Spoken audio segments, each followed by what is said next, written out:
Negro Ironworkers of Louisiana, 1718 to 1900, by Marcus Christian. Copyright 1972. Introduction. One of the newest and most important branches of history deals with the Negro. Until quite recently, almost nothing was known of his past. His background in his native Africa was unexplored, and his role in shaping the history of the New World ignored. Suddenly, all that is changed. As a result of tremendous and concerted effort on the part of scholars, both in this country and in Europe and Africa, the outlines of the Negro's history have begun to emerge. Building on foundations laid in previous generations by the few scholars working in the field, historians have begun, during the past decade or so, to make the world aware that the Negro had developed in Africa long before the coming of white man to that continent. Civilizations comparable to any on the globe. Black Africans organized either in sprawling inland empires or in closely knit coastal states, developed to a high degree of sophistication their own agricultural and metallurgical technologies, including ironworking, and at the same time maintained trans-Saharan trade routes with the Mediterranean world. Similarly, close and careful historical investigation is gradually revealing the part played by the Negro in the making of America. To reconstruct the history of African slaves in America, historians have had to adopt many of the methods used so effectively by their colleagues in African history. They have had to broaden the traditional view of their discipline and employ new tools and techniques borrowed particularly from literary scholars and anthropologists. The written records upon which history was traditionally based, official documents and publications, private and corporation papers, as well as newspapers, have proved disappointing for Negro history. Though such sources can provide some information on the Negro, it is usually of an impersonal nature. There was rarely any reason to refer to individual slaves or even free Negroes in such sources, and when they were mentioned, it was hardly ever by name. But account was taken of individual black men in other ways. Local and family traditions in the white communities preserve some knowledge of individual slaves and freedmen and their work, and the Negro's own folk songs and stories contain important bits of historical data. Such oral accounts are often fragments, frequently contradictorily and chronologically confused, but they constitute nonetheless a valuable, indeed, perhaps our most valuable source for the life of the Negro American before the 20th century. Such sources can provide valuable insights into the Negro past, but to make proper and profitable use of them requires an unusual combination of talents. To untangle fact from fantasy, to fathom the human behind the hero, and then to relate these gleanings to the hard data found in the more traditional sources, requires both the critical mind of a historian and the soul of a poet. Fortunately for us, the author of the essay that follows has both. Marcus Christian, who is equally well known for his poetry and his historical essays, is uniquely qualified to undertake a search into the Negro past. He has long been widely regarded by both literary figures and scholars as one of the country's outstanding Negro poets and historians. Not only has he known personally many of the most important Negro scholars and writers of the past half-century, but he has been constantly sought out by them for his advice and help. Marcus Christian combines, as few others do, the necessary knowledge, talent, and sensitivity needed to make history out of the varied assortment of folklore, fable, oral tradition, and documentary evidence that constitutes our only sources for the subject. In his essay, Mr. Christian reports the results of his investigations into the work of Negro ironworkers in Louisiana, particularly in New Orleans, from the early days of the city and the colony to the opening of the present century. After first carefully differentiating between wrought and cast ironwork, the author explores the several theories regarding the origins of early New Orleans ironwork. After considering various possibilities and noting the high degrees of ironworking skill that West Africans had developed before they were enslaved, he concludes that much of it, not most, of the early ironwork of New Orleans was made locally by black slaves. Then he proceeds to describe the tools, techniques, and training of such local craftsmen. He documents several examples of their work and even succeeds in tracing a few of the artisans by name.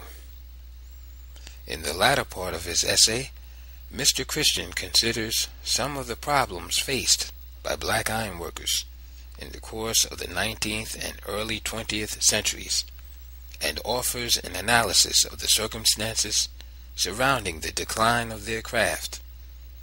He notes that the color factor affected the craft both before and after emancipation, and he touches upon the early role of free Negroes in crafts, as well as problems peculiar to the Passe Blanc. He also places in perspective the influx of skilled German and Irish ironworkers and analyzes the effects of the technological innovations of large-scale foundries and cheap cast iron on the craft. Local history at its best sketches details of particular interest to an area, and at the same time adds depth and richness to the canvas of national and sometimes world history. Mr. Christian's carefully documented essay is an example of the kind of work that can and should be done in local history. It makes a valuable, original contribution not only to Louisiana history, but also to Negro history. Jera Johnson, Chairman, Department of History, Louisiana State University at New Orleans. Negro ironworkers in Louisiana, 1718 to 1900. The city of New Orleans is justly famous for balcony railings, window grills, fences, and gates. Graceful wrought iron tracery and florid cast iron creations are particularly noticeable in the old section of the city, the Vieux Carré. Much of this ironwork was created in the period that many consider, quote, the classic age of Southern culture, the antebellum South.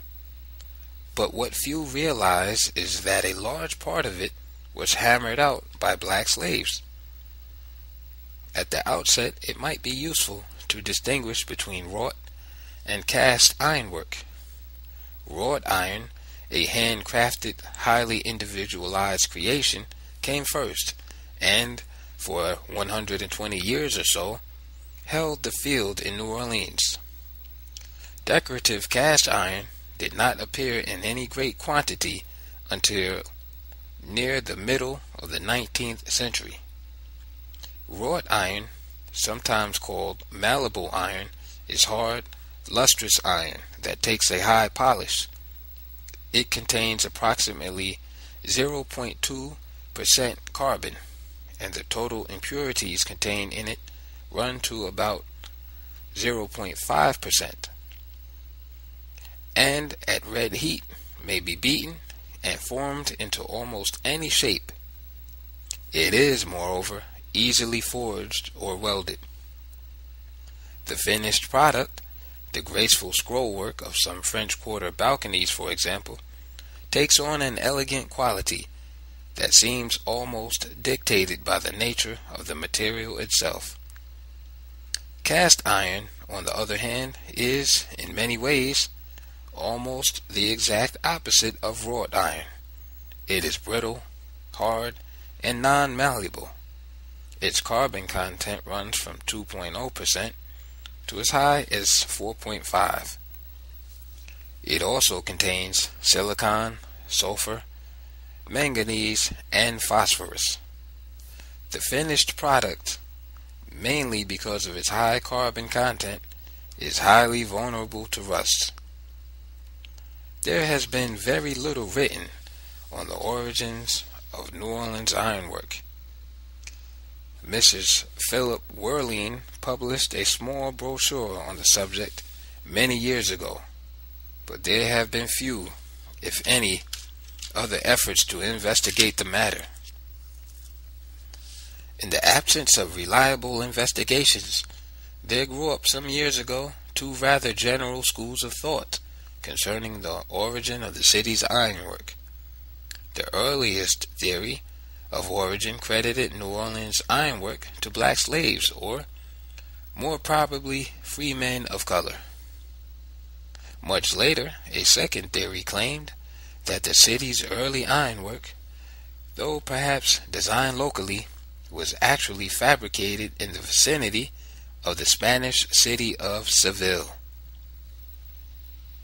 Prior to the 1930s, most writers on the city's history seemed in full accord with the slave origin tradition. In his Fabulous New Orleans, Lyle Saxon paid this tribute to black ironworkers in his description of the old Ursuline convent. The staircase, which rises in a gentle curve to the second story, is particularly fine, with its balustrade of hand-hammered ironwork.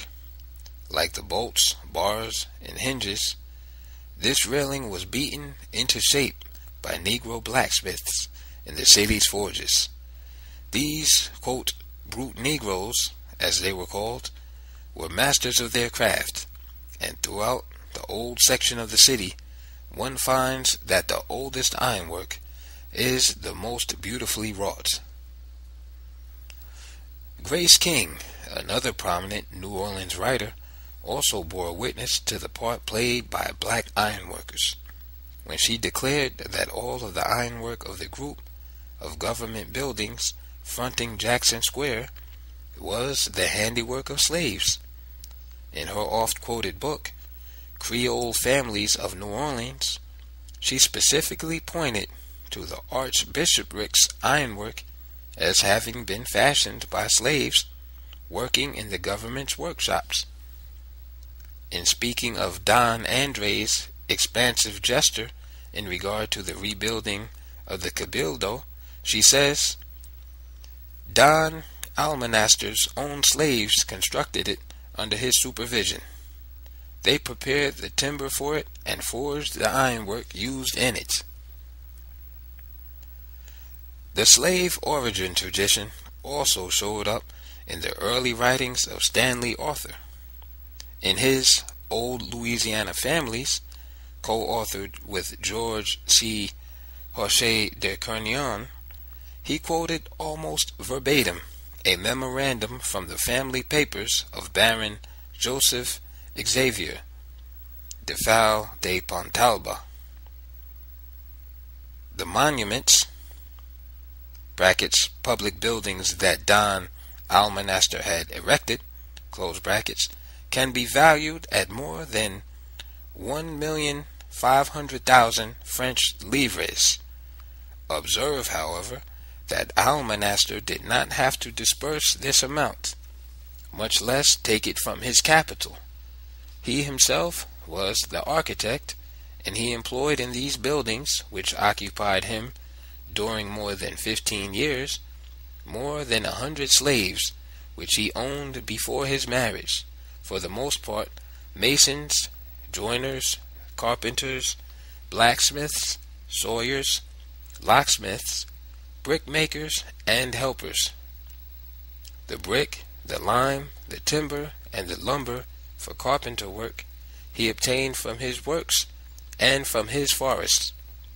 A small part of his yearly income amply sufficed for the purchase of articles which consisted only of raw iron that his locksmiths and blacksmiths worked up. In The Negro in Louisiana, Charles B.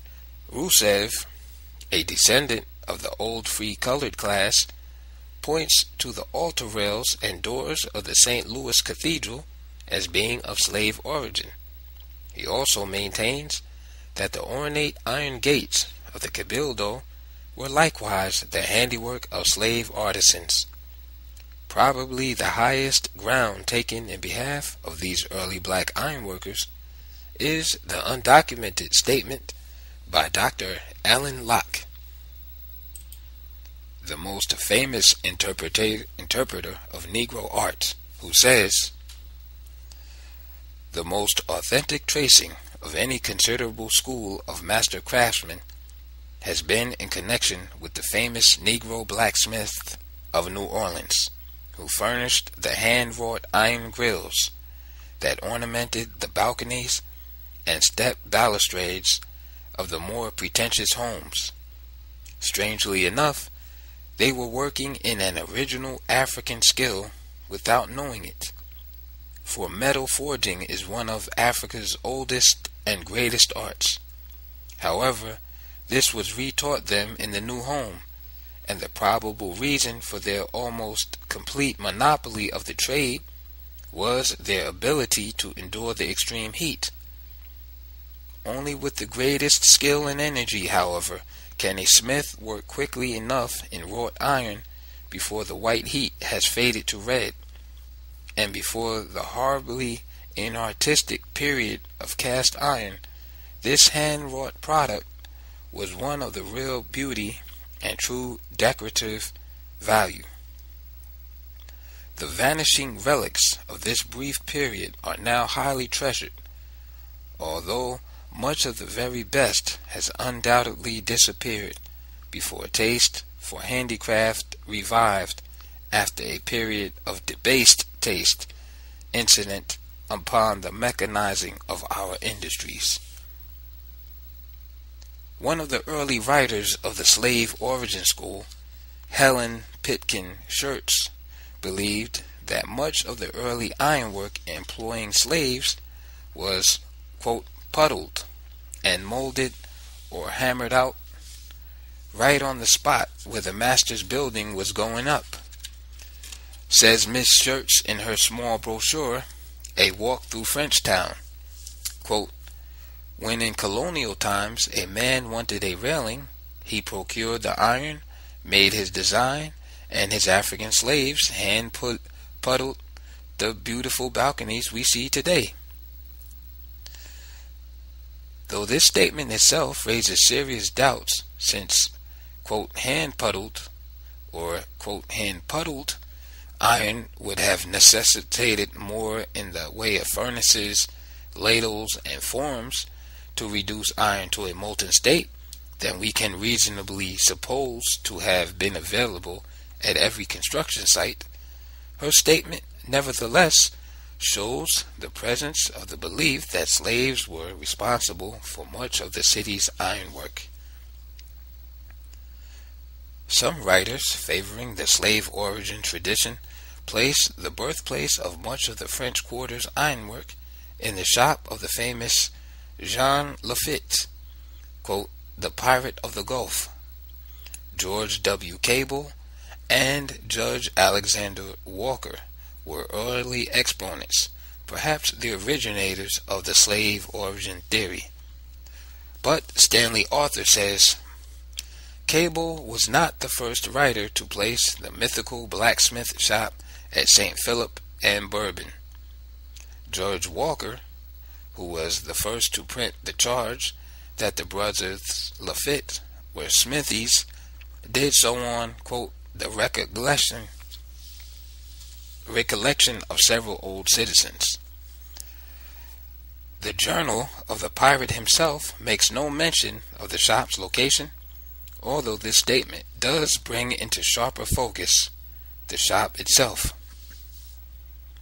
We established our community on the island of Grande Terre and our storehouses along the Bay of Louisiana and New Orleans. We had a secret police which was well remunerated and disciplined. With all this, we created the need for new markets, and we constructed a blacksmith shop in New Orleans in June 1805. Mrs. Philip Werlean, in her brochure on New Orleans iron railing, says, one story that seems well authenticated is that a great many of the best were made in the workshop of the famous pirates Jean and Pierre Lafitte on St. Philip Street, between Dauphine and Bourbon, where the slave workmen were considered wonders of skill and quickness. Her statement concluded with this tribute to the slave origin tradition. Other of the older residents remember a little shop on St. Louis Street, which made a specialty of these same iron railings. All agree that the majority were the work of the skilled slaves brought to the city from St. Domingo, where they had been well trained in the art. While some writers doubted the idea of Lafitte's blacksmith shop, and indeed some of the existence of Lafitte himself as pirates, Saxon, in his book Lafitte the Pirate, introduces a letter written in 1809 by a young American named Glassac, who came to New Orleans in that year and visited the Lafitte blacksmith shop on St. Philip Street, as well as the Lafitte home on the corner of St. Philip and Bourbon. The Glassac letter leaves no doubt concerning the reality of Jean Lafitte as the owner of a blacksmith shop. It is also interesting to note that, according to the letter, several men who called at his home were men, quote, of his own trade, that is, blacksmiths. There was one blacksmith, familiarly called, quote, Old Thyack, who had a shop near the levee. Like his young host, he seemed to have been a man of many parts. Known as a receiver of smuggled goods, he had also been charged with harboring stolen slaves at his smithy.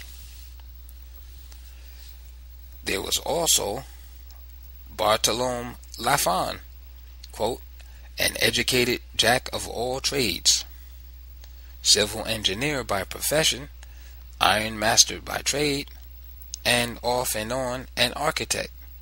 He had come to the Spanish colony in 1798 and set himself up in business, locating his foundry, quote, near the river and just above the ramparts, on ground that later became the lower part of Canal Street. These were all white blacksmiths or ironworkers. But a more interesting probability, as we shall later see, is that there were also slaves toiling in this blacksmith shop of John Lafitte. Negroes who had been placed under the tutelage of Lafitte and his partner as apprentices to the blacksmith trade. In 1937, the appearance of Stanley Arthur's Old New Orleans enunciated the second theory of the origins of wrought ironwork in New Orleans. Apparently, Arthur, who had paid lip service to the slave origin tradition earlier, now set out to destroy not only that tradition, but the very legend of the Lafitte blacksmith shop as well. He declared that New Orleans ironwork was the work of neither slaves nor pirates. Moreover, it had not been made in the city. It had, he contended, been imported from Spain. He argued that New Orleans ironwork could not have been produced locally because in early days there were no known iron ore deposits in the region. So he concluded triumphantly, New Orleans builders could only have sent measurements for the grills they needed to Spain, where the work was executed, quote, probably by some, quote, herreria in the vicinity of Seville. The finished product was then shipped back to the New World. Thus, according to Arthur, the wrought iron balconies of the French Quarter were in more ways than one, quote, pure Castilian. The notion of Seville origin caught on rapidly, and by 1938 was reflected in the WPA New Orleans City Guide, edited by Lyle Saxon.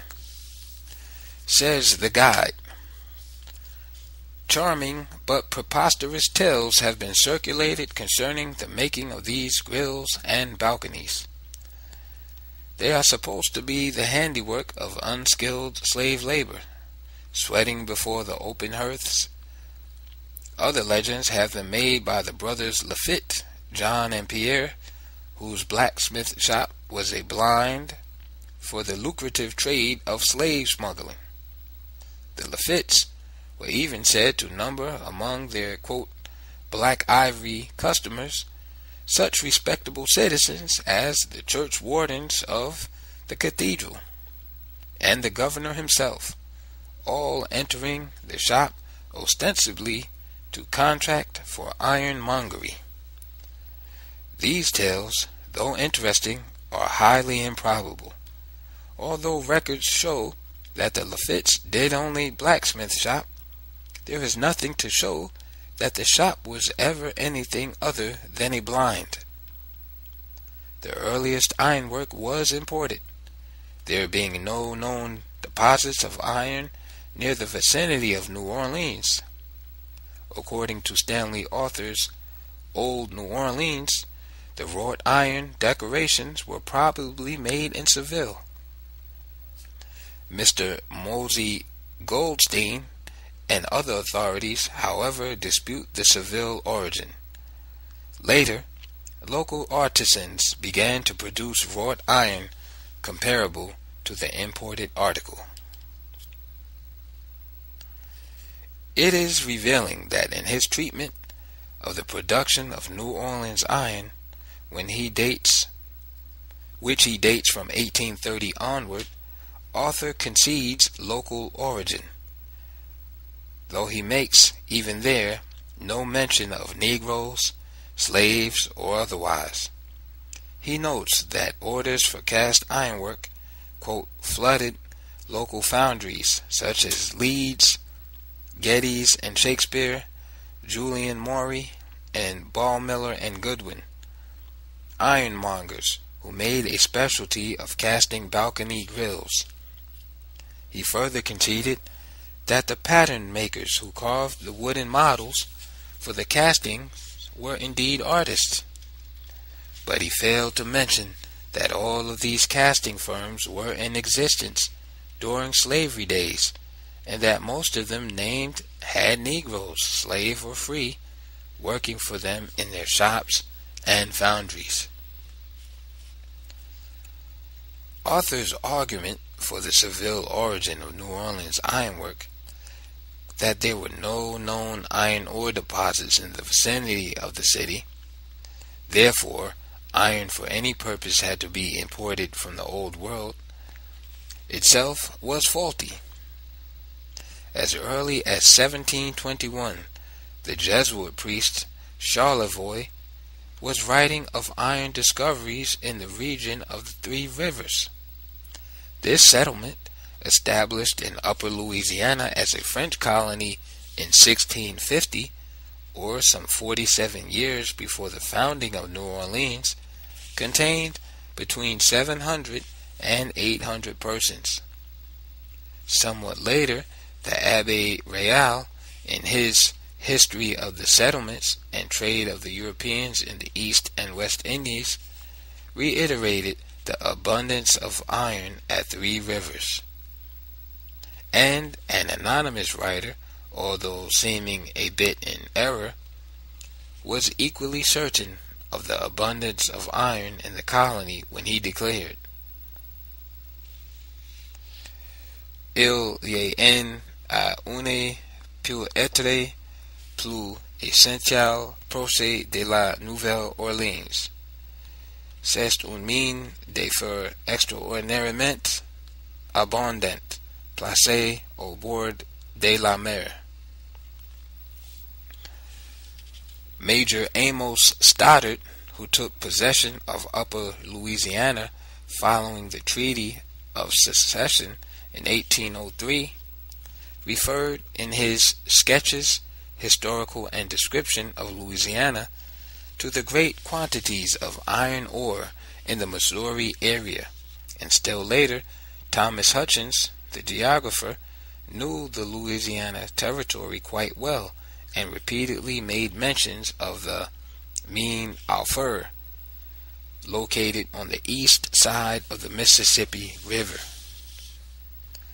Later in the 18th century, Fort Duquesne, located roughly where Pittsburgh stands today, began to help supply Louisiana's demand for iron. By 1788, several years prior to the time Arthur cites as the beginning of New Orleans' wrought iron era, quote, hundreds of arcs, keel, barges, and every variety of boats kept up a constant intercourse between the Monongahela and the settlements on the Ohio below, and also with the city of New Orleans and the rich settlements of the lower Mississippi. According to the historian John W. Monette, this was the beginning of the rich trade between the Americans and the city of New Orleans. It gave rise to a legendary tribe of boatmen, quote, half alligator, half horse, who propelled their ark-like crafts down the muddy Mississippi, singing their bawdy songs and telling their tall tales. They brought flour, whiskey, produce, manufactured products, and iron. Pennsylvania iron was abundant, but transporting it across the mountains was a problem. Soon, however, enterprising entrepreneurs, probably with an eye on the lower Louisiana market, erected blast furnaces and forges west of the mountains. With the passing of a few years, there were more than 20 such forges in operation on the Monongahela River. Quote, as these multiplied, they gave rise to every variety of factories for the manufacture of iron, into the implements of husbandry, house binding, and all the mechanic arts.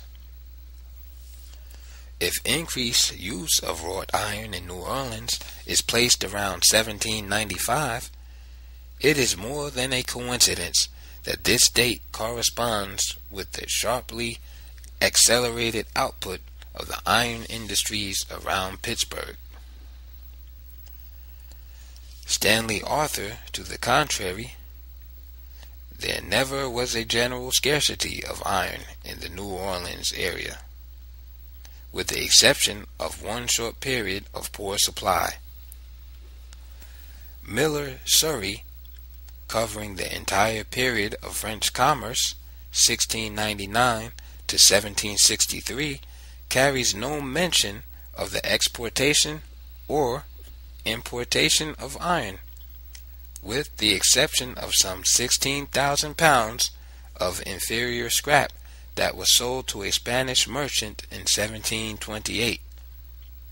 On another occasion, in 1759, an English ship was openly allowed to smuggle in a load of foodstuffs, cordage, cloth, and iron. On the other hand, most of the articles shipped from France were manufactured products such as nails, saws, guns, and ammunitions. If we may safely discount Arthur's ideal of Seville origin for New Orleans ironwork, what then was the real story? It was, in large measure, the story of black slave-smiths working in the colony itself. The training of black slaves in the ironworking trades began early in French colonial Louisiana and was continued throughout the Spanish era as well as the American period.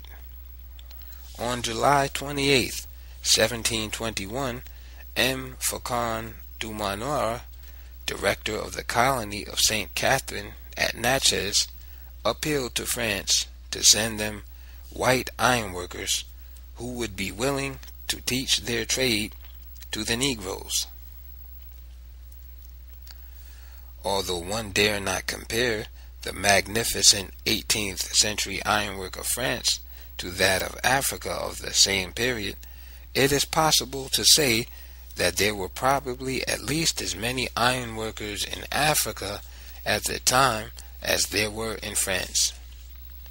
Moreover, the ancient ironworking knowledge that Africans had evolved was known to all of the slave traders who haunted her shores. Yet, the same Louisiana colonial authorities who requested the purchase of blacks trained in the cultivation of rice never specifically requested the purchase of blacks trained in the working of iron. And the French colonial authorities in Africa, though they kept careful records, for example, the ship being of a chieftain to Louisiana, and even mentioning his tribe, never seemed to have recorded the shipping of a blacksmith. This is not to say that there were no slaves skilled in ironworking brought to the colony. There must have been some, but it is to say that they were not identified as such. Occupational identity might have been obscured because the French, as a matter of policy, did not encourage in their slaves anything like the negritude or pride in ancestry and race that one finds in Spanish and Portuguese slaves. Even though no transitional survivals of ironworking occupations have been discovered, the newly arrived slave frequently evinced an unusual capacity to acquire new skills. On January 5, 1808, the Louisiana Gazette offered for sale 62 Mandingo blacks who had been in the country only 2 years, yet among them were, quote, mechanics of every kind, some above ordinary, complete sugar makers and millers, carters, etc. In any event, of the place of ironworking in the African cultures from which slaves were drawn, there is no doubt. No one can say exactly when or how the use of iron first began in Africa. Archaeologists and historians are in almost constant debate over these complex issues. According to the reckoning of Basil Davidson, the use of iron appeared in South Central Africa at about the same time as it appeared in the forest belt of West Africa, or not much later. In the last centuries of the pre-Christian era, that is, or the first centuries of the Christian era, it was either developed there independently or was brought down by migrating peoples from the north, and perhaps in the first place from pre-Christian Meroe, that, quote, Birmingham of ancient Africa. And, he continues in another place, it was the smelting of iron that hammered on the doors of ancient Africa and broke them down. Through them there issued forth, in at least 2 wide regions of the central and southern continent, Iron Age civilizations which were pioneering for their time and place, and which give to pre-European history there its central interest and main achievement. Other writers have even contended that it was Africa that originated and gave to the world its knowledge of iron. The arguments pro and con over the origin of African ironworking techniques need not concern us here. The point is that by the time Europeans began buying slaves in West Africa for export to the New World colonies, ironworking was a firmly established ancient craft in Africa.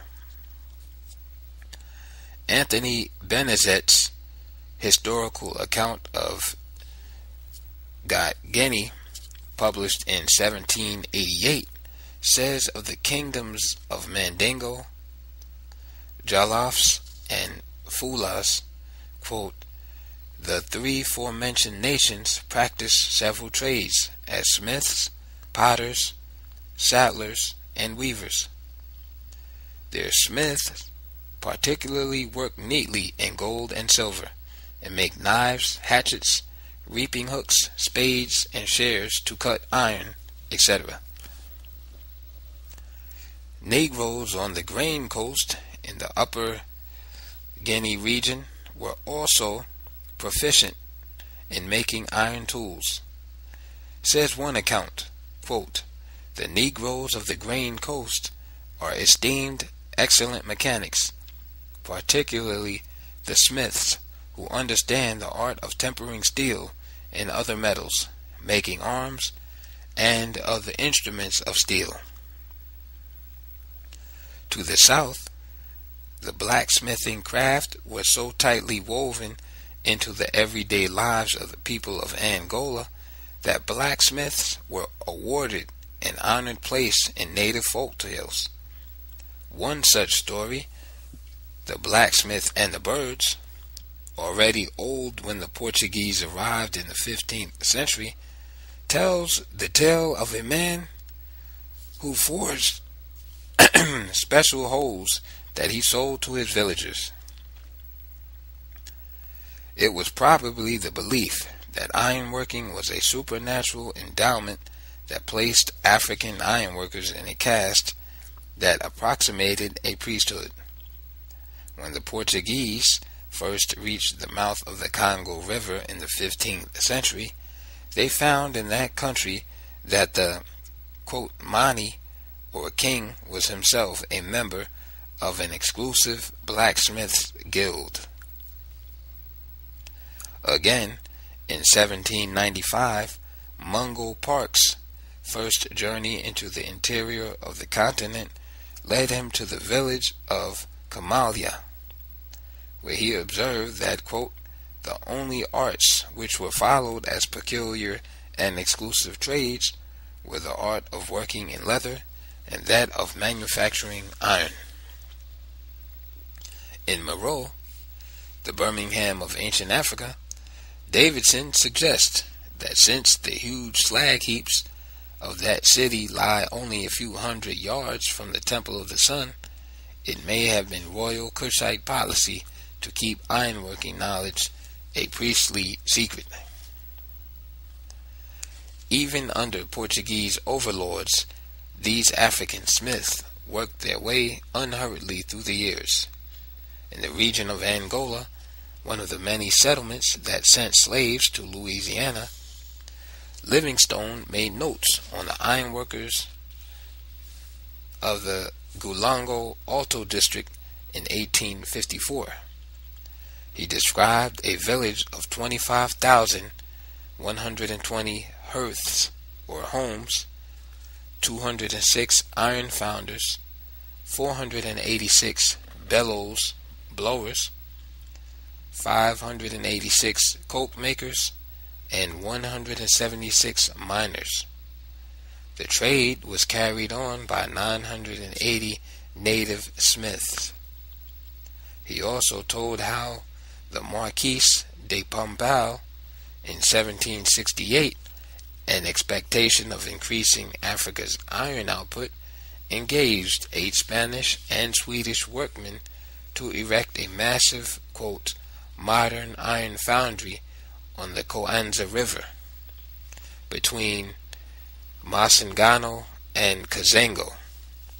The building was of stone, and a dam 27 feet high provided water power. It provided, however, an ill-fated venture. The Spanish and Swedish experts, as well as Pombal himself, soon fell victims to tropical diseases, and the huge foundry fell into ruin. Nearly 100 years later, the African smiths and miners of this district, using the methods of their ancestors, were still working the rich magnetic ore of their country and producing from 480 to 500 bars of good malleable iron every month for their employer, the Portuguese government. In many parts of the, quote, dark continent, iron was valued above gold.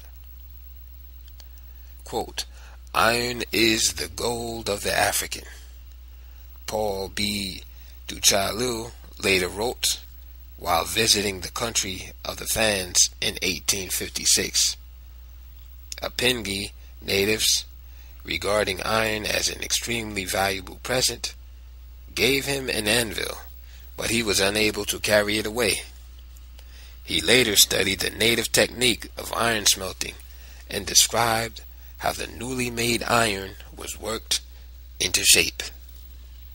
Said he, to make this malleable and give it temper, they put it through a most tedious series of heatings and hammerings, till at last they turn out a very superior article of iron and steel, much better than that which is brought to them from Europe.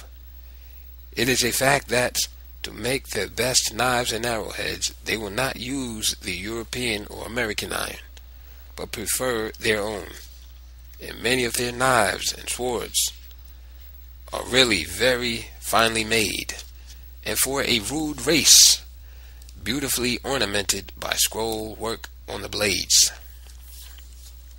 Again, says Duchaillu, time is of no value to a fan, and the careful blacksmith spends often many days and even weeks over the manufacture of a small knife, while weeks and months are used to turn out a finished war knife, spear, or brain hatchet.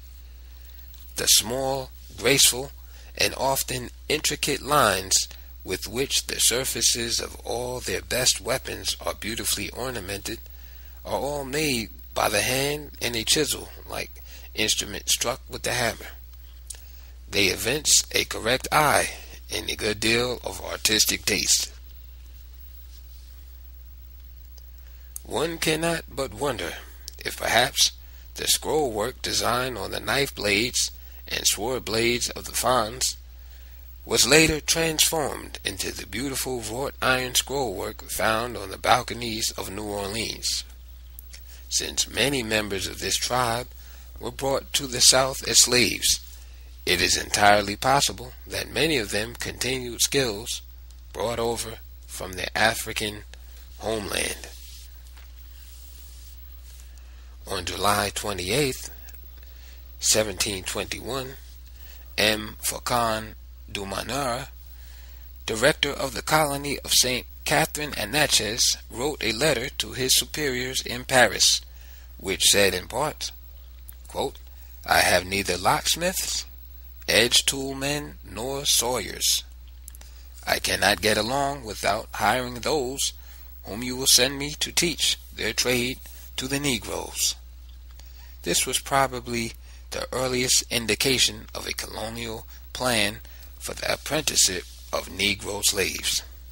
The director, apparently feeling that his request for these early French workers was an urgent one, again referred to this subject before closing. "When I ask for some workmen, it is partly to perform our primary duties and to teach their trade to the Negroes, because if they succeed in teaching them, they will give you, in consequence thereof, a large profit, and could be sold at 4 times their value in the case of necessity, while their skilled labor would far exceed their value in the cultivation of tobacco."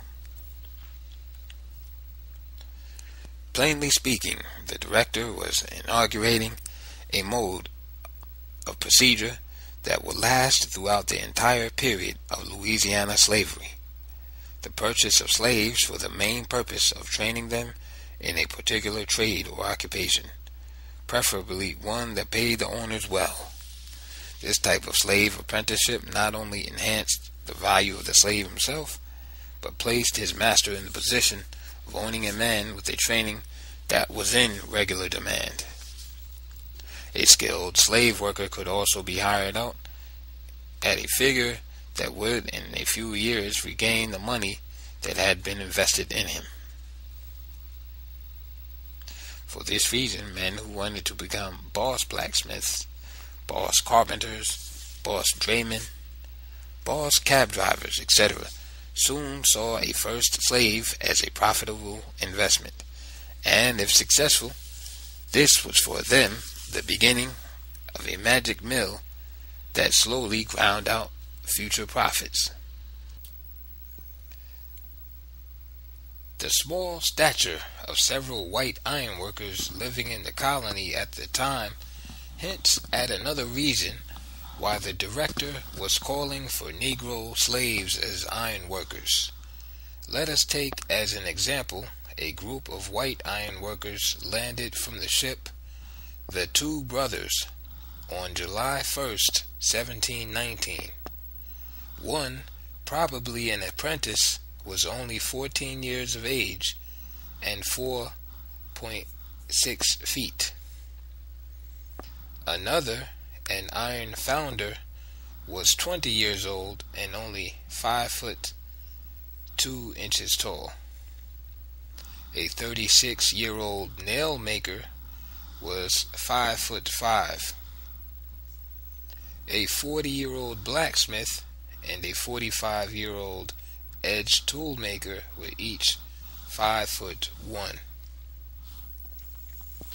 No reply to the director's request for teachers of slave apprentices has been found, but judging from apprenticeship contracts drawn up thereafter, action was taken. Contracts were at first drawn up between the Company of the West and local white ironworkers. On October 5th, 1727, Laurent Chevretti, also called Vivitry, locksmith, made a 3-year contract with the company to teach his trade to one of the latter's slaves. The slave was not named. A second apprentice was to be assigned to the locksmith for the like purpose of training, contingent upon the locksmith's own account, and was to be valued at 1,000 francs. Quote, however, said the contract, quote, if second Negro proves better skilled than the first, company may claim the second slave. End quote. The cost of the training was 400 francs. When the Company of the West turned the Louisiana colony back to the Crown, contracts for apprenticeship continued to be negotiated. The only difference was that now the stipulated training was officially performed by one of the king's blacksmiths, regularly employed at the Forges du Roi. Phrases such as, quote, the ironwork to be done by the king's blacksmith, end quote, now become common in the documents. On one occasion, a contract stipulated that the work of royal blacksmiths be done at the, quote, Fort of the Belize, end quote. But in July 1737, the Commissioner of Marine de Salmon leased the, quote, ancient barracks of the city, quote, leased to last 3 years and building to serve as blacksmith forge for the service of the king, end quote. The location of this building was not given in the contract, but according to the plan of New Orleans of 1744, one of the Forges du Roi was situated in nearly the exact center of the square bounded by Conti, Toulouse, Royal, and Bourbon streets. A second forge fronted on Conti Street near Royal, but was separated from that corner by one of the 3 casernes, or soldiers' barracks, located on Royal and Conti streets. On April 26, 1740, Francois Brunet, an edge toolmaker and one of the king's blacksmiths, made a contract in which he agreed to teach his trade to a Negro slave for the fee of 150 livres, the period of apprenticeship to last 4 years. Certain provisions were included in this contract. In the event that the slave should prove non-adaptable during the first 18 months. The apprentice system functioned as a training system for various trades in the colony, white or black, slave or free. Youths were often trained together. Handcuffing and the cowhide were frequent disciplinary measures. If an apprentice left his assigned lodgings or duties without permission, that is, ran away, his escape was advertised in the papers, the same as was done for a common slave, even if he were white or free-colored. Persons in all walks of life made use of the apprenticeship system. In 1763, Father Dagobert apprenticed a Negro slave named Antoine to the blacksmith named Jean Roy. The slave was to be trained in the blacksmith trade for a period of 3 years, during which time the blacksmith agreed to furnish food and shelter. The amount asked was 150 livres, and an additional 150 livres at the end of the training period. In 1769, Jean-Baptiste Prevost, who already owned 2 slave blacksmiths, similarly apprenticed a Negro named Paul to a blacksmith named Desjardins for a training period of 3 years. And on September 18th, 1802, the Moniteur de la Louisiane carried the following advertisement: Héricourt and Lafitte, blacksmiths and edge tool makers newly arrived in this town, have the honor of offering their services to the public. for anything concerning these two professions, and notably for sugar mills, sawmills, etc., etc. They will fill with all the exactness possible the orders which are given to them, and will work at the lowest prices. Their dwelling is near the church, at the corner of the Place d'Armes. A week later, the two partners ran the advertisement again with an added note. Note: if any inhabitant desires to have slaves of 16 to 22 years learn what concerns the forge and edge tool making, the Sirs Héricourt and Lafitte will take charge of it, and will make reasonable conditions with the owner. They will take only docile and peaceful Negroes, and they will neglect nothing, either for making the said Negroes learn the trade promptly, or for watching out that the said apprentices do not misconduct themselves. The teaching of an important trade to a slave not only enhanced his value, but assured him a favored position even as a slave. In many instances, slaves with trades were permitted to hire themselves at wages that were attractive even to white men, and when sold on the open market, they brought much higher prices than slaves without a trade. The ability of some trained slaves to hire themselves out and bargain with their masters concerning the wages they had to turn over to him afforded them much more freedom of action than was normal. Indeed, many slaves saved enough money in this manner to buy their own freedom. But insurrection, always an unpleasant word in the slave states, was often viewed as the direct result of, quote, pampering slaves, and of, quote, not keeping them in their places. Such was the case in one of the earliest attempts at insurrection, when a planter named Le Breton was murdered by his slaves in 1771.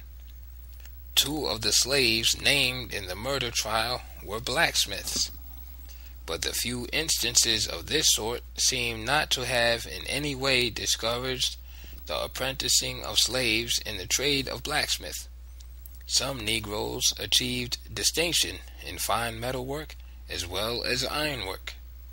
A Negro named Jacoba, a, quote, master silversmith, end quote, was once called in by an official of the Spanish regime to make an appraisal in a succession inventory.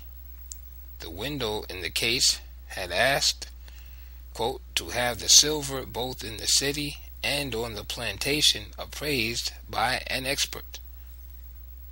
The widow making the request was Mary Elizabeth Destrehan. Quote, there were among the slaves many who were good artisans, says Lillian C. Bourgeois in her historical account of St. James Parish. Each plantation had its kiln, its forge, and its carpenter shop. Of the three, the forge, with its slave blacksmith, came nearest to being the cornerstone of the plantation, for blacksmiths were aristocrats among slaves during the Spanish and American periods. Blacksmiths were among the most highly skilled workmen on Etienne de Boray's plantation, according to his grandson, Charles Gaillard, the noted Louisiana historian. Le Petit Versailles, the fabulous plantation of Valcourt Aime, had one blacksmith and two engineers among its more than 200 slaves. Prices for blacksmiths were among the highest paid for skilled slaves.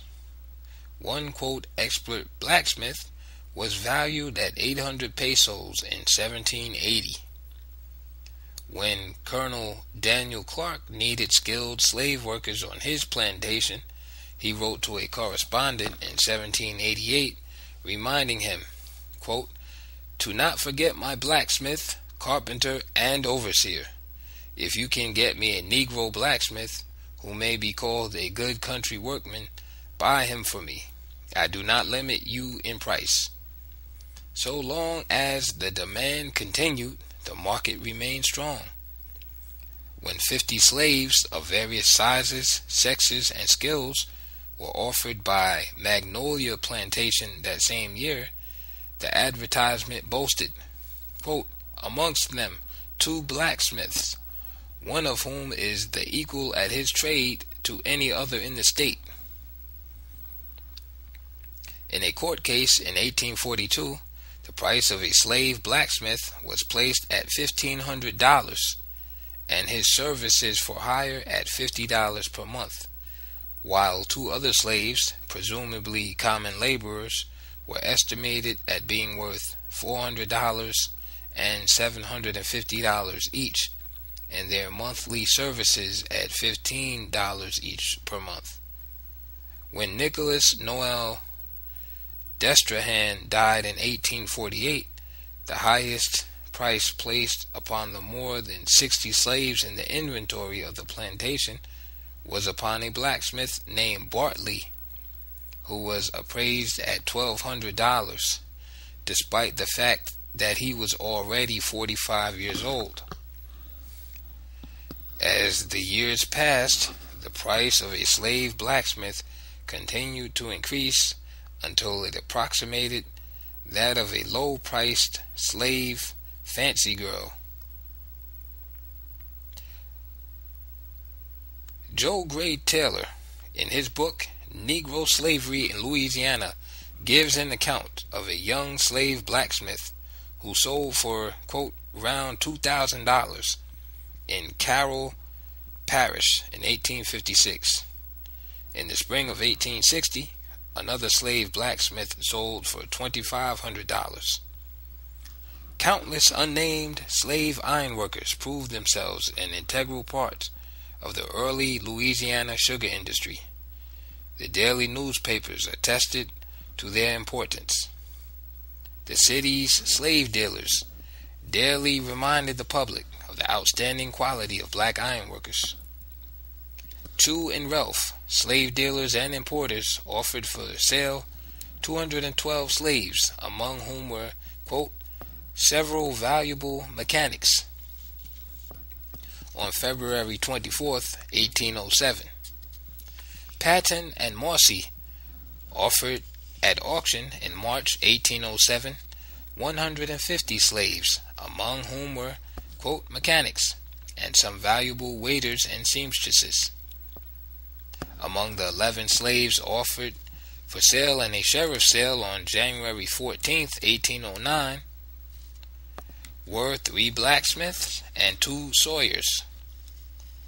G.W. Schall and G.T. Costler, operating at the City Hotel, offered 4 blacksmiths for sale on January 24th, 1840. Thomas Foster and J.R. White offered, quote, "mechanics of all descriptions, etc., on October 12th, 1855. Beard and May, one of the largest slave-dealing firms of the city, offered at auction on November 27th, 1855, a group of slaves that included, quote, "Bobby, 42, a first-class plantation blacksmith and good horse shoer and wagonsmith, fully guaranteed," end quote. Slave broker W.M.P. Lloyd offered a blacksmith among a modest consignment of field hands on February 3rd, 1853. On November 19th, 1855, Beard and May offered, quote, "John Davis, about 45, excellent blacksmith, good brick yard hand, and particularly trustworthy," end quote. Again, on February 1st, 1856, dealer Benjamin Screws offered for sale, quote, the cream of the crop, 2 boilermakers and engineers.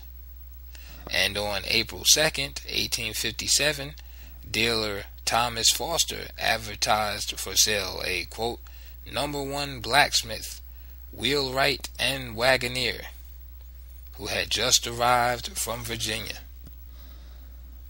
Even as late as the Civil War, the priority of slave blacksmiths in the plantation economy was still evident. William H. Russell, the English correspondent, visiting the Burnside plantation in 1861, noted their skills. He wrote that, quote, all the carpenters and smiths' work, the erection of sheds, repairing of carts and plows, are done on the estate by the slaves, end quote. A number of boss ironworkers from the late 18th and 19th centuries are identifiable. Mrs. Werlein's small brochure names 5 early forgerons operating in the city, but tells us nothing about them. DeVault forgeron, Levy Sud 46, Malice forgeron, Levy 32, Mare forgeron, St. Anne 22, Ruley forgeron, St. Anne 8, and Urtubise forgeron, Levy 36. Of these 5 names, only 3, Urtubise, Malice, and a Ruley, are found in the Flannery census of 1805. A Pierre Urtubise was living at 36 Levy sur Bord du Fleuve. His family contained 1 male above 16, 1 female over 16, and 1 male under 16. He owned 7 slaves, 4 males over 16, 2 females over 16, and 1 male under 16. It seems safe to assume that this is the blacksmith named by Mrs. Werlein. A man listed as Jacques Ruley was living at 51 Rue Street, Pierre, according to Flannery census. There were 5 listed in his family, 1 male over 16, 2 males under 16, 1 female over 16, and 1 under. There was only 1 slave in his family, a woman over 16. Neither this name nor the one spelled Ruley was listed in any of the directories after 1805. A William Malice was living at 15 Rue de Maine in 1805, his family consisting of 1 male over 16, 1 male under 16, 1 female over 16, and 1 under. He also had 1 slave woman over 16. This was probably the same William Malice who executed the ironwork for the First Orleans Theater.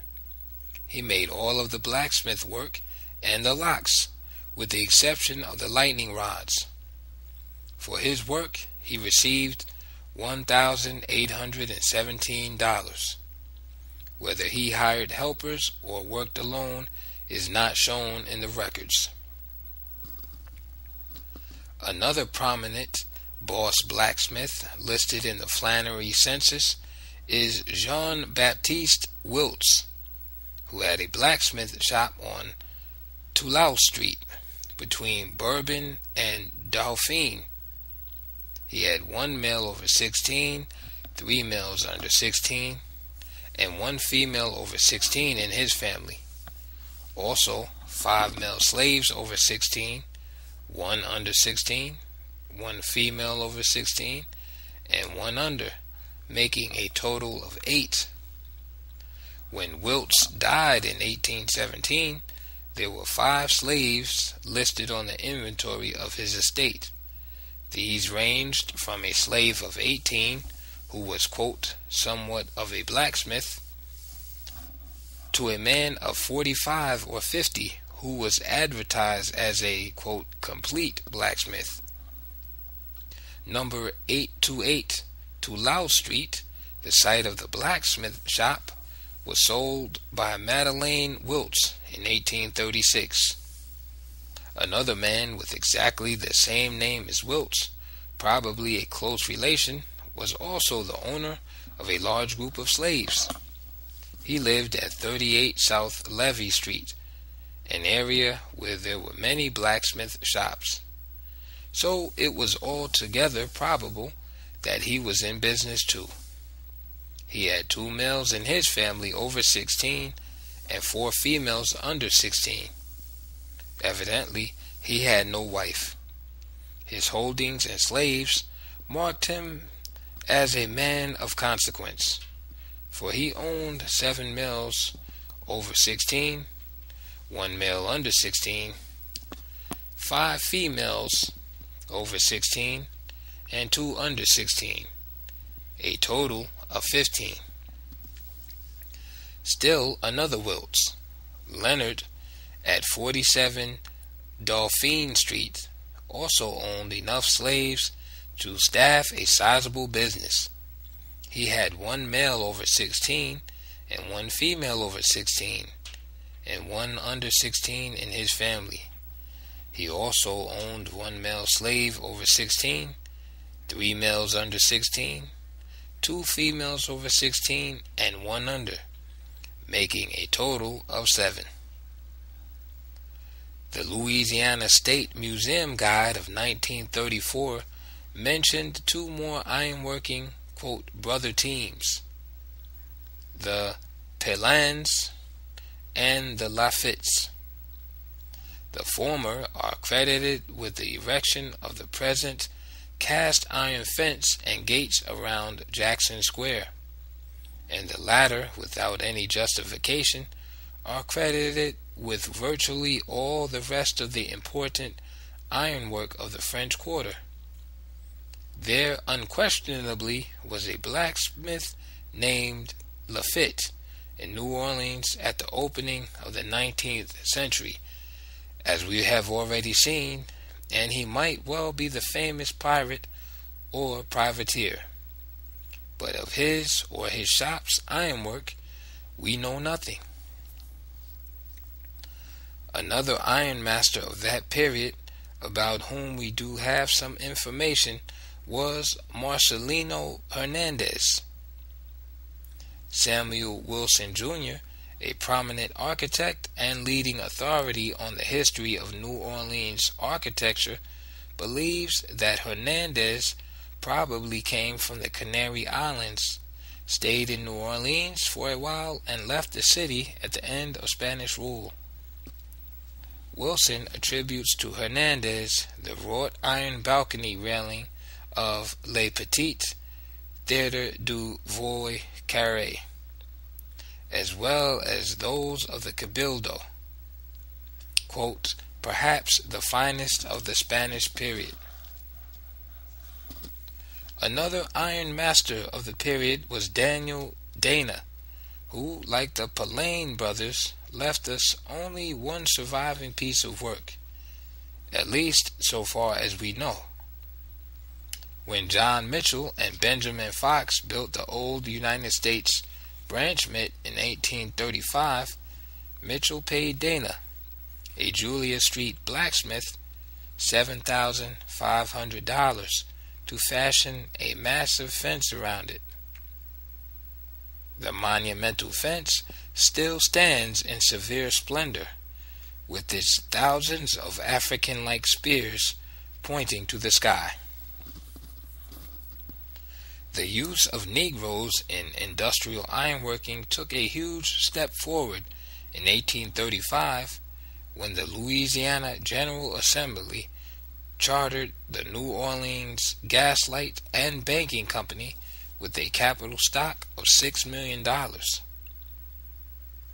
moving figure in this concern was James H. Caldwell, an Englishman.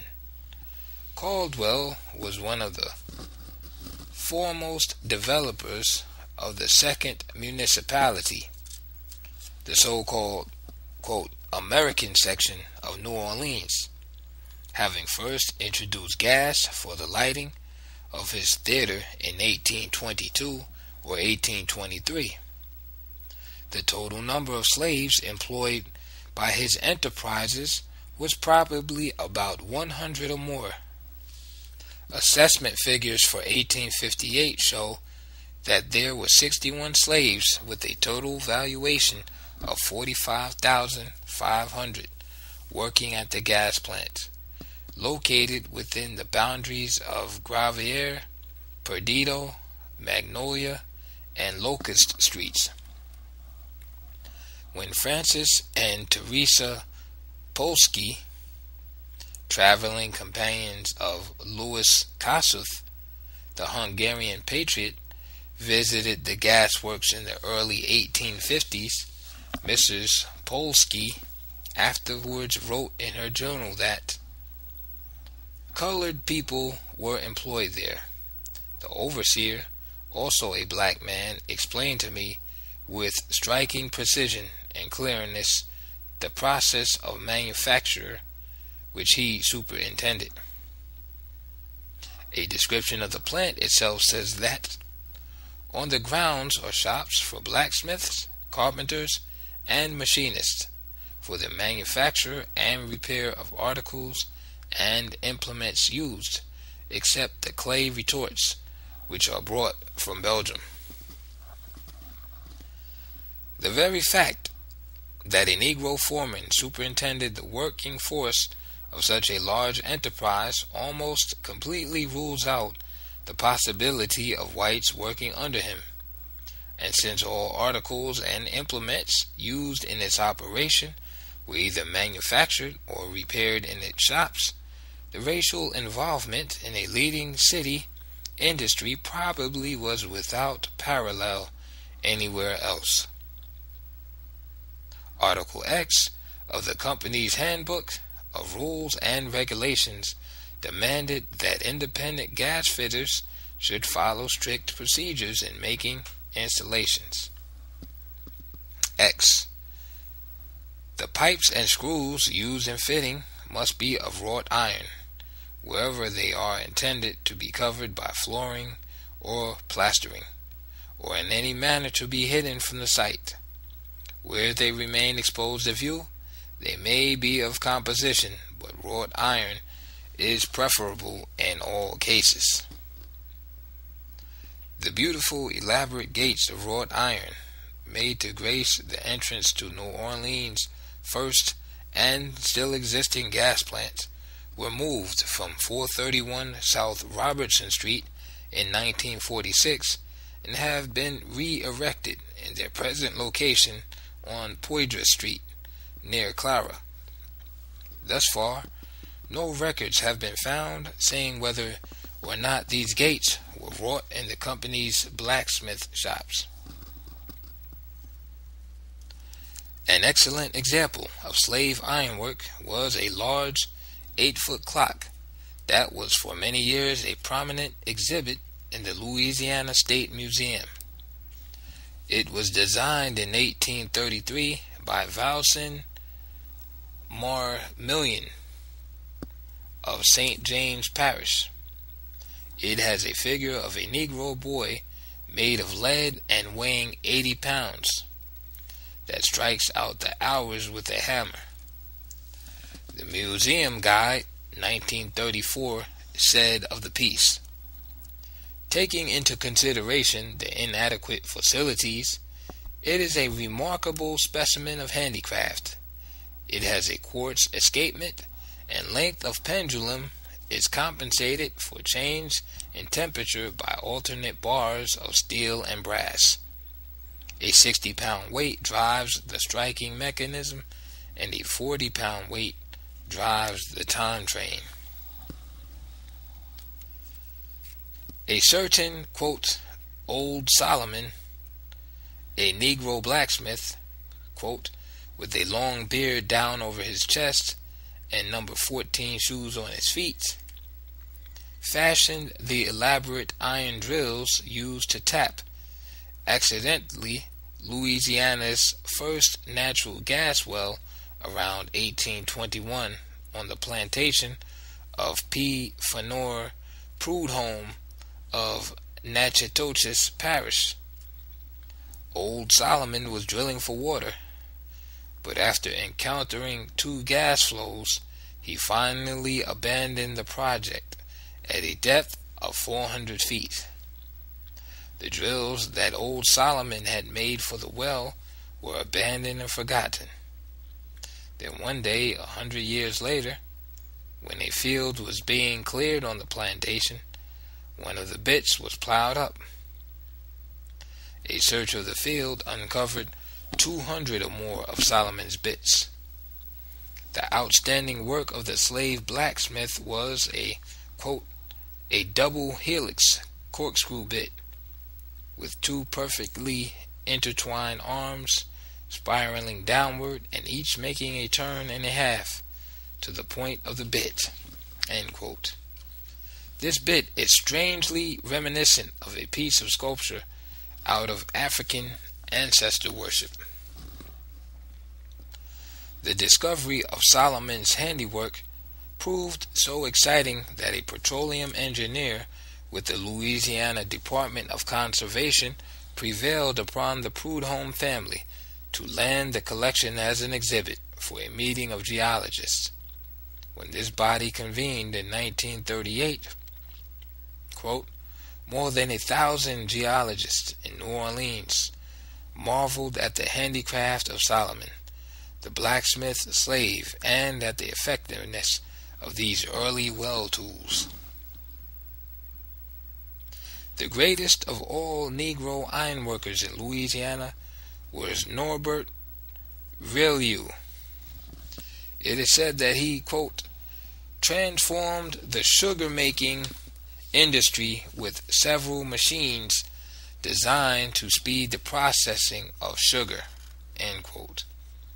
Born on a plantation in St. James Parish, March 18, 1806, he was the natural son of a Frenchman and a New Orleans quadroon.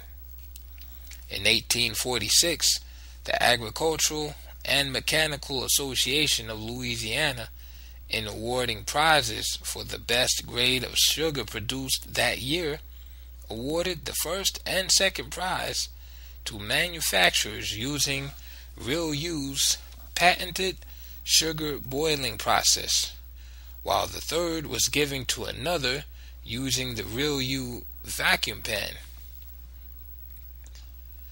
When many planters resisted using Reilly's invention, he became incensed and later emigrated to France, where he applied his skills to the beet sugar industry of Europe. Upon departing New Orleans, he told newsmen that the Louisiana sugar planters would either have to use his machinery or go broke. History proved him right. Much later, a white writer declared of Reilly's genius, quote, every effect in our sugar houses is but an application of the great principles which he first discovered and covered in his first patent. But it is not as an inventor that Reilly is mentioned here. He was, first and last, a machinist and ironworker.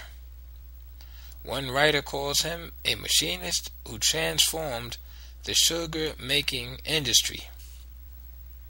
Rodolphe L. Desdunes, historian of the free-colored class and its descendants, says of him, quote, they said that the stroke of his hammer was equal in value to his advice, end quote.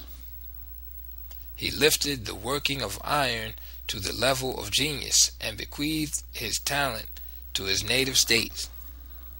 A tile plaque commemorating his achievements was made in Amsterdam in 1933. and dedicated in New Orleans in 1934 at a meeting of officials from the sugar industries of the entire world. Working alongside the slave ironworkers, though not allowed to associate with them socially, were the free Negro and the FMC, free man of color. For almost the entire life of the colony, slaves, free Negroes, and free people of color had practically monopolized the labor situation. The free men of the race naturally had the better part of the situation, since they worked for themselves. For generations they had apprenticed their sons to expert mechanics in the building trades. In fact, a thorough knowledge of a particular trade had been the means by which many of them had gained their freedom. Many free Negroes and free men of color had achieved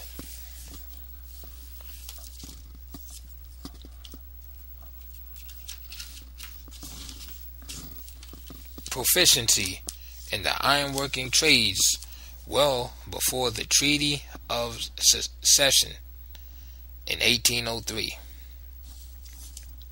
Burquin du Vallon, referring to these people in his own day, declared that, quote, a great number, men, women, and children, crowded together in the city, are busied some in the mechanical arts, for which they have great aptitude and little attachment. There was also a father-son type of apprenticeship, in which the knowledge of a trade was handed down in the family. The tradition of father-son training in a particular trade was so strong among the free colored that it still persists even to this day among their descendants. Many families continued in the ironworking trade for generations, although there was a trend toward lighter trades and business or professional pursuits. For many free men of color are listed in census records and city directories as clerks, bookkeepers, and accountants. Despite the heavier labor entailed in blacksmithing and other types of ironworking, however, many free men of color and free Negroes seem to have proved the truth of the old adage, quote, once a blacksmith, always a blacksmith.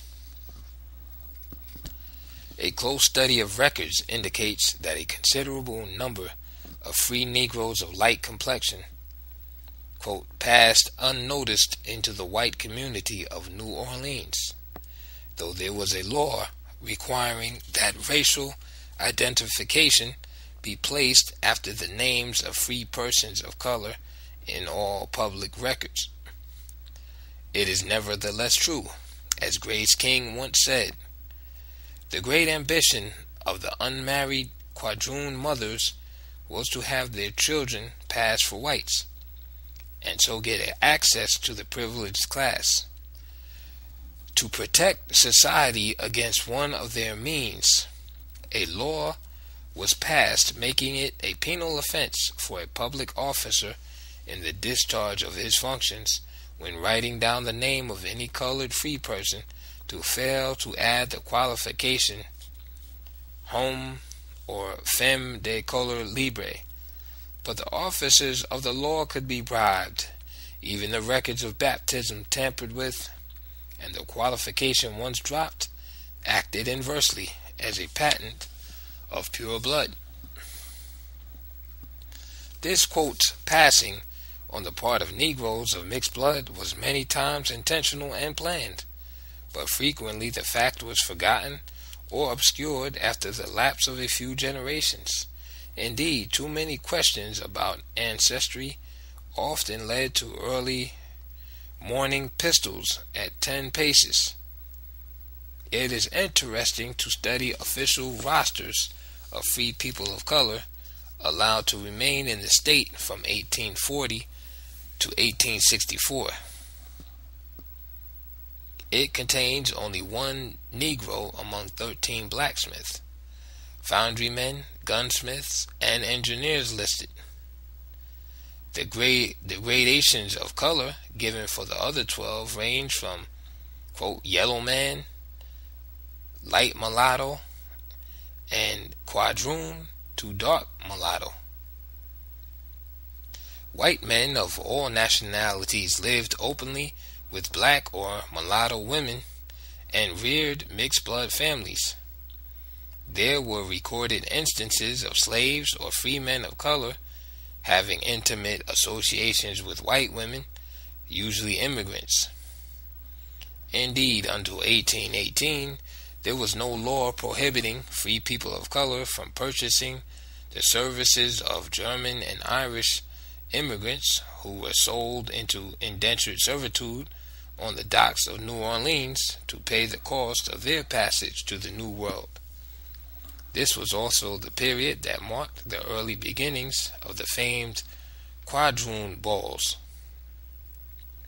Most of the free colored ironworkers, however, retained their identity as Negroes. A well-known free colored blacksmith named Coppelli operated in the city between 1787 and 1822. A manumitted slave was added to this group in 1846 when Claude Francis Girard gave freedom to his slave blacksmith distiller. Like their slave counterparts, many of the free people of color brought their ironworking knowledge with them from other sections of the United States, as well as from Santo Domingo, Cuba, and Jamaica. One even came from Paris. The late 18th and early 19th centuries were favorable periods to all Negroes in New Orleans.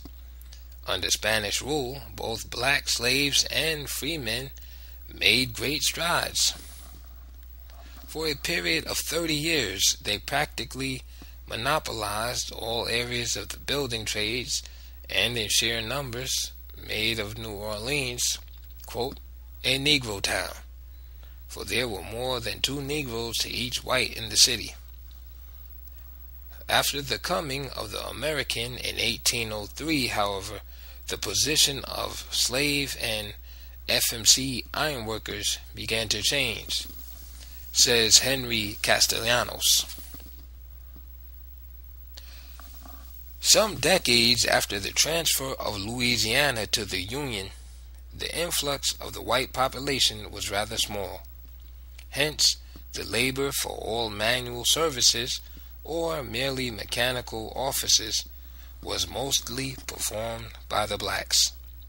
For instance, in the city, forges or blacksmith shops, the master smith only would be white, while all the other hands were either black or colored, mulattoes.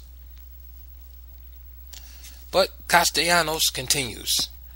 The skilled labor monopoly held by the slaves and free-colored in New Orleans was challenged by, quote, the incessant influx of white immigrants, and rivalry for jobs developed between whites and blacks. In fact, had the country continued under its former colonial system, there cannot be the least doubt but that all the lower mechanical professions would have been monopolized in time by the black or colored population. But instead of this being the case, the reverse took place by the incessant influx of white immigrants, so that even such branches of industry which had already been tacitly conceded to the population, such as the barbershop business, etc., were again taken from them by the superior industry and activity of the white artisans. Castellanos, on the whole, an astute observer, recorded conditions as he saw them at the time. But it is unfortunate that many persons have read into his statements a cutthroat quote, dog-eat-dog competition between white and black skilled labor, and the final ousting of the blacks by victorious whites. Many readers have missed the larger picture he drew of disorganized white freedom contrasted to protected black slavery. Certainly many of both races evinced a murderous, antagonistic hatred for each other, but at the same time their blood was being mixed. National and international forces cast their problem into a larger context than racial hate, though racial hate was there. Castellanos continues, "This system, had it continued without interruption, would have finally reduced the colored population to the last resource, that of cultivating the fields, for in all other professions or mechanical employments they would have been overborne by the superior white workingmen or educated and trained artisans." The quote, larger context in Louisiana consisted of three parts. The first was the opening of new lands and their increased demands for black agricultural labor. The second was the cotton gin and the revolution in industrial textile manufacture that it brought about. And the third factor was the development of a process for easily granulating sugar, a development that made possible the fabulous wealth of the quote sugar barons in Louisiana. To fill the new labor needs, hordes of white immigrants driven by economic, social, political, or religious motives flooded into New Orleans. Edward Reitor, in his Standard History of New Orleans, has given an excellent summary of the problems awaiting the immigrants. The city had all the raw materials necessary for manufactories, cheap and in abundance, but it was lacking in skilled operatives, and commerce gave employment to nearly its entire population. One serious evil presented itself in this condition of affairs. The busy season of the year was naturally the winter, when the city was marketing the crops of the Southwest. This was followed by a long period of rest, when there was little doing in a commercial line. The consequence was that the laboring classes had 6 months of good labor and 6 months of very little work. They had to get very high wages for the first period in order to make up for the long times they were at rest and without anything to do. And the summer saw those who were improvident suffering because of the difficulty of getting any employment at that time. It was a case, therefore, of feast and famine alternating. Manufacturers could, of course, have averted the evil by giving employment to the operatives all the year round, but it was not until late in the 40s, when Pittsburgh, Cincinnati, and other western cities began to enjoy prosperity as manufacturing centers, that the political economists of New Orleans realized that for sound and substantial business, the city ought to have factories to supplement its active commerce. An agitation then began, which, however, was productive of few important results.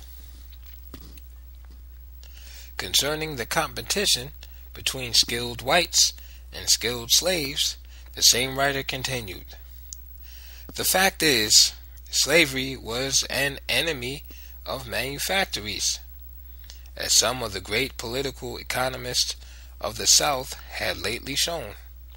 It had a tendency to crowd mechanics out of New Orleans. In the records of that day, a general desire is shown to have mechanical work done by Negro slaves. Negroes, educated as blacksmiths and carpenters, were in great demand and brought 2 to 3 times as much as, quote, green hands, who could only contribute the roughest kind of labor. These skilled Negro workmen were rented out and were sometimes leased to themselves, paying their owners for the privilege of hiring their own labor, and in this way accumulating enough money to purchase their freedom. So general was the belief in slavery that the Louisiana Engineering Department secured from the state of Louisiana the right to purchase such Negro slaves as it might need in the work of levee building and the construction of canals and such other improvements as it had on hand, much of it requiring more or less skilled labor. The prominence of skilled slaves in the labor picture prompted a group of unorganized white workmen in New Orleans to call a protest meeting in 1835 to discuss, quote, the impropriety of employing slaves in the mechanic arts, end quote. These poor whites, many of them immigrants who were heavily indebted for the cost of their passage to the New World, were enraged at seeing black slaves holding jobs needed and wanted for themselves. The unorganized working men's protest, however, did not represent the thinking of all or even the most important segment of the city's white population. Another white group, many of them boss contractors or craftsmen and members of the influential New Orleans Mechanics Society, staunchly defended the status quo. It was only natural that they should, for they represented the class that was profiting from the employment of skilled slave labor. Boss blacksmiths and foundrymen were among the original organizers of the Mechanic Society, and many prominent foundrymen became its presidents. Daniel Edwards, one of the presidents, had been brought up in the foundry business in Liverpool, England, and had come to New Orleans and founded the Daniel Edwards Iron Works. Jebediah Leeds, another president of the organization, came to New Orleans and opened the Leeds Foundry in 1825. Boss blacksmiths and boss ironmongers, instead of competing with the slave system, used it to secure for themselves wealth and power. At least 2 boss ironworkers became mayors of the city of New Orleans. Though one of the announced objects of the society was, quote, to relieve the wants, comfort the sufferings, and promote the happiness of our fellow creatures, end quote, its leaders and members were not willing to do so at the expense of borrowing skilled labor from their foundries and blacksmith shops. Not all boss mechanics, however, showed a preference for Negro workers. Certainly because of abolitionist sympathies and possibly because of color prejudice, some seem to have avoided having Negro workers, slave or free.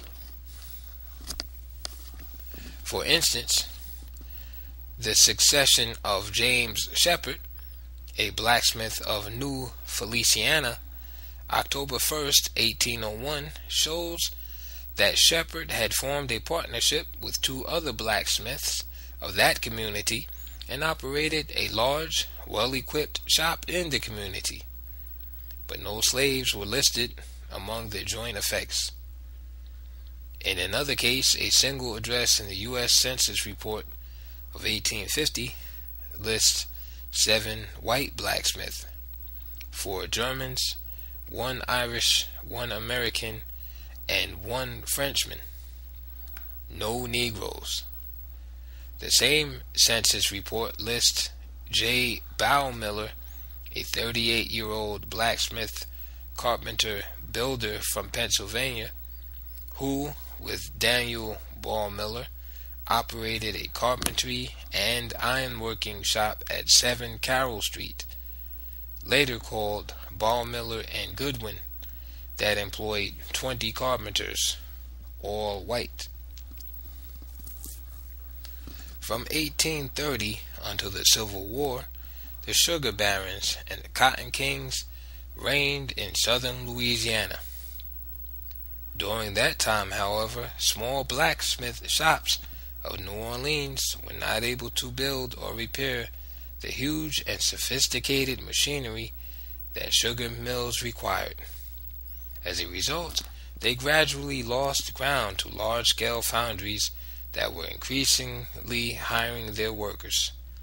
Founders, molders, iron finishers, pattern makers, and blacksmiths from the horde of immigrants who poured into the territory from the northern United States, Ireland, Germany, Scotland, England, and France. The newcomers settled wherever there were work, food, and shelter. The 20,200 Irish filled one section of the second municipality so completely that it became known as the, quote, Irish Channel. Over 11,000 Germans settled mainly in a section stretching from Esplanade Avenue to Elysian Fields Avenue, dubbed, quote, Little Saxony.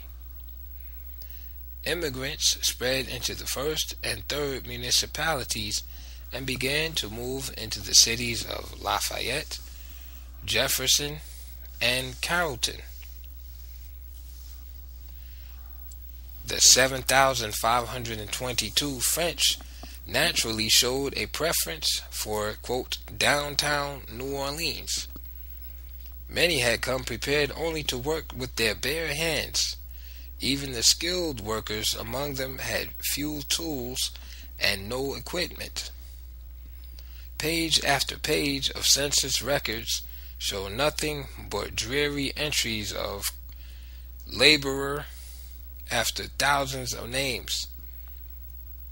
By the 1840 to 50 decade, New Orleans had changed from a small, quote, Negro city to a large, quote, white city, fifth in size in the nation. Great numbers of immigrants, especially Irish and German, were ironworkers who slowly but surely replaced local Negroes in the craft. In the second municipality, there was one lone black man listed as blacksmith, but there were hundreds of immigrant ironworkers.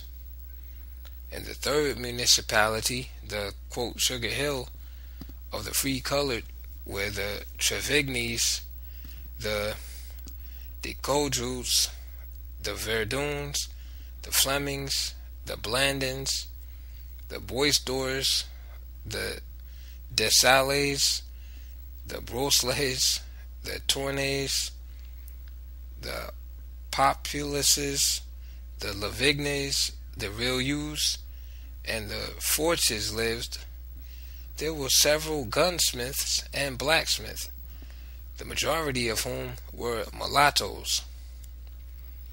The free-colored population of Louisiana stood at 25,502 in 1840, but they were already beginning to emigrate under pressures of the impending slavery controversy. The following decade, their number would be diminished by almost a third. By 1850, there were only 17,462 free men of color left in the state. The city of New Orleans took special action to allow 13 Negro blacksmiths, gunsmiths, and foundrymen to remain in the state just prior to the Civil War, but there is no way of knowing how many were banished or emigrated voluntarily. It was during the period of increased immigration that cast ironwork began to surpass wrought ironwork in popularity in Louisiana.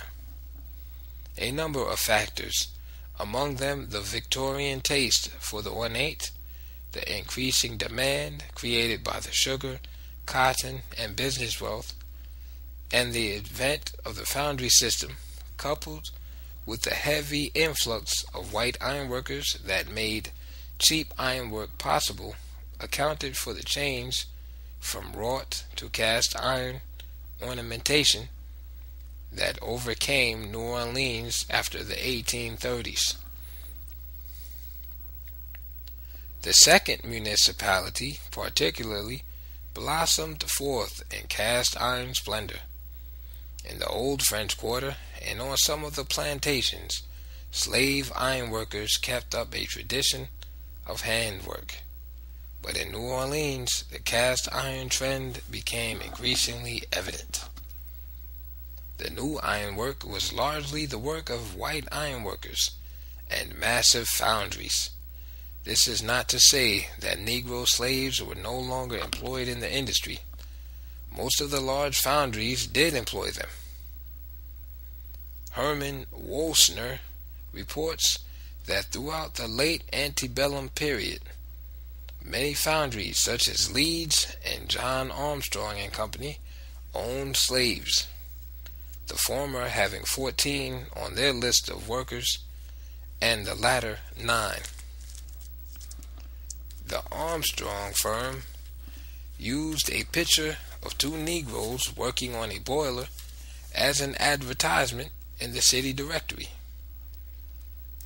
The Luther Holmes Foundry owned 3 slaves, and the Shakespeare Iron Foundry, under the management of Wheeler, Geddes, and Company, 4. In the post-Civil War period, foundries such as these helped to make possible the golden age of New Orleans' iron industry. Having recovered from the ravages of war, the local giants, such as the Leeds and Edwards foundries, greatly extended their fields of operation during the 1874 to 1900 period. Since the latter claimed a yearly output of $750,000, Leeds and Company, a much larger concern, could probably claim an annual output of $1 million. It was the greatest and final flowering of industries too far removed from their centers of supply. They had outlasted by almost a half-century the leading foundries of South Carolina and Virginia. Never before nor since has the city contained so many foundries. Indeed, they formed one of the city's major industries. Then, in the early part of the present century, they began to die out, one by one. Finally, none was left. Unlike the foundries of other southern cities, those of New Orleans had never depended wholly upon, quote, the peculiar institution. With the growth of the foundry system, the ironworking craft had increasingly declined among the New Orleans Negroes. Although in the rural districts, they continued to maintain their position. Negro population 1790 to 1915 shows a total of only 26 free Negroes in Louisiana ironworking trades for the year 1850, 20 of whom were mulattoes. The 7th census, 1850, figures for Louisiana's ironworking industry gave 37 iron foundries, 989 blacksmiths, including both white and black, 29 boiler makers, 98 gunsmiths, and 29 molders. The 8th census, 1860, listed no foundries, but 8, quote, iron founders instead. For both races, there were 1,035 blacksmiths, 70 boilermakers, 66 gunsmiths, 24 ironworkers, and 20 pattern makers. The post-Civil War period that marked a declining trend in the number of foundries also marked a similar trend in the number of Negro ironworkers. The somewhat ambiguous returns of the 1910 census confirmed this trend. Under a single heading that grouped workers in slaughterhouses, packing plants, fertilizer factories, cotton mills, blast furnaces, and rolling mills, furnace men, smelter men, heaters, and pourers together,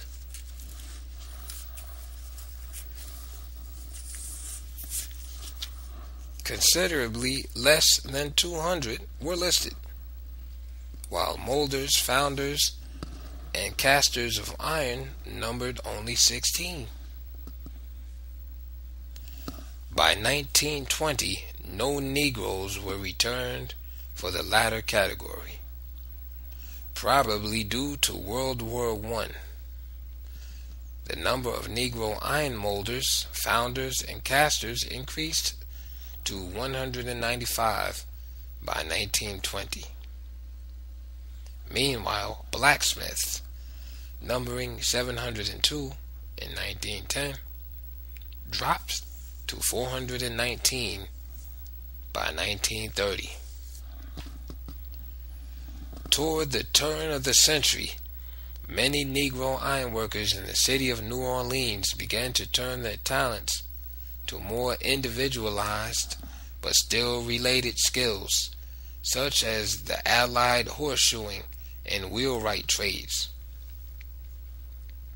Wood's Directory of 1913, which listed the trades, businesses, and professions of local Negroes, reports 3 blacksmiths and wheelwrights: Jeff Craig across the river in Algiers, the Dupree brothers on Valent Street, and Louis Maspero at 1611 Claiborne Avenue.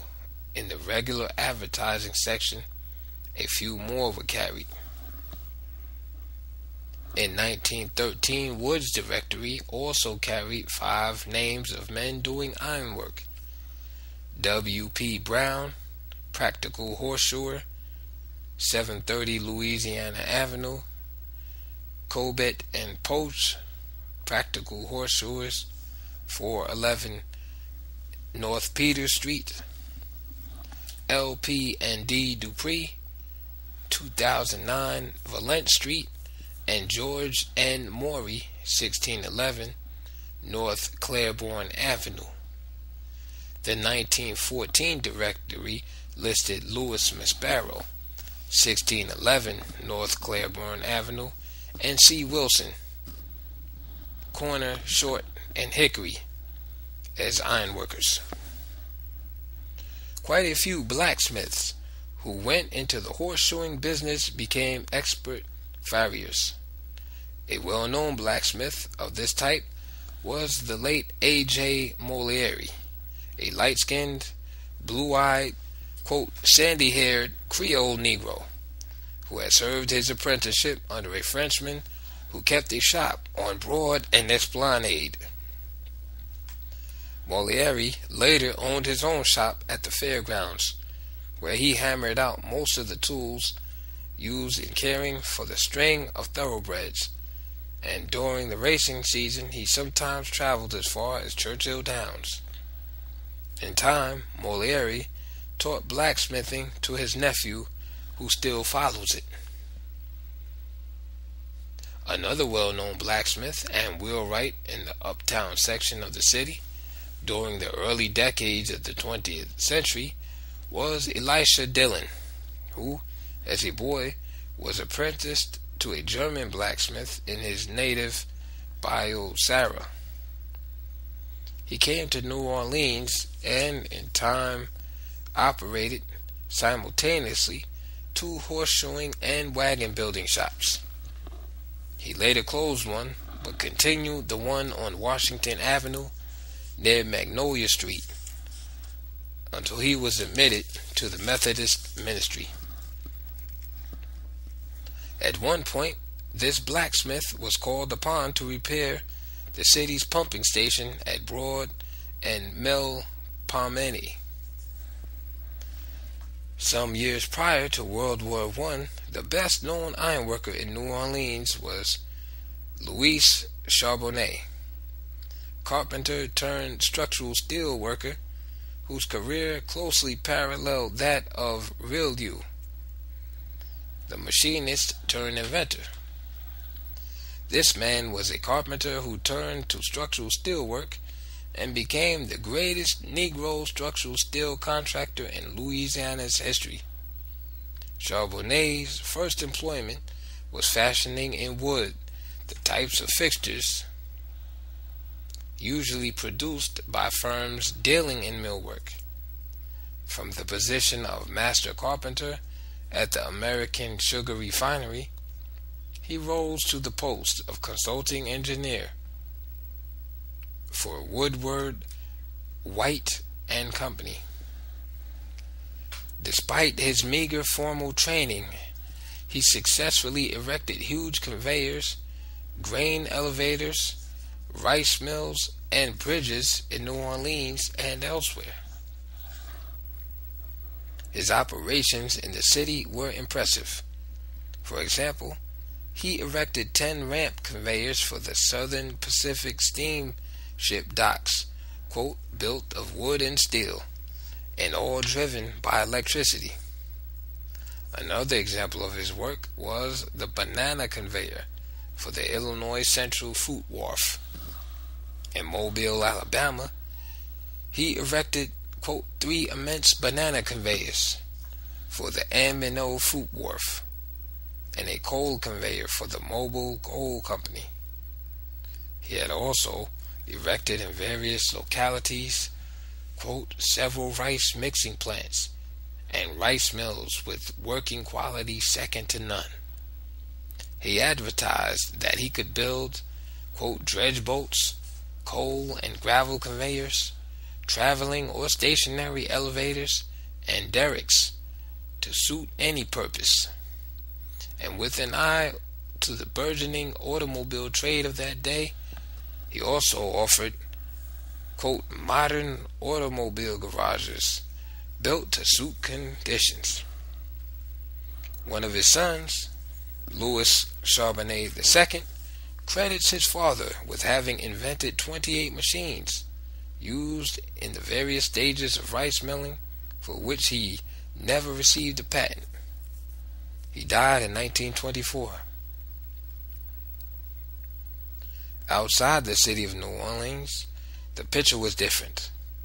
There, in the small towns or on the plantations where freedom found them, many former slave blacksmiths and their helpers remained. Often they continued to train their sons or male relatives in their skills. At least 4 Negro blacksmiths operated their own shops during the early 1900s around the town of Houma in southwestern Louisiana. Among them was Louis King, who trained most of his 5 sons in the very plantation shops in which he had worked. A blacksmith in Franklin who had no male relatives to whom he might pass on the knowledge of his trade solved his dilemma by making a helper of his niece. Long after his death in 1915, she wrote of him, quote, as long as I can remember him, he was a farmer and worked in his shop. I helped him blow the coals and get the iron real white, red hot, for him to beat it into shape. Though blacksmithing thus continued, conditions of the times, along with increasing racial prejudice, slowly but surely blotted out the artistic element in the craft. And with the passing of each generation, the grasp upon the craft itself grew feebler and feebler until it finally died altogether. End of Negro Ironworkers of Louisiana, 1718 to 1900, by Marcus Christian.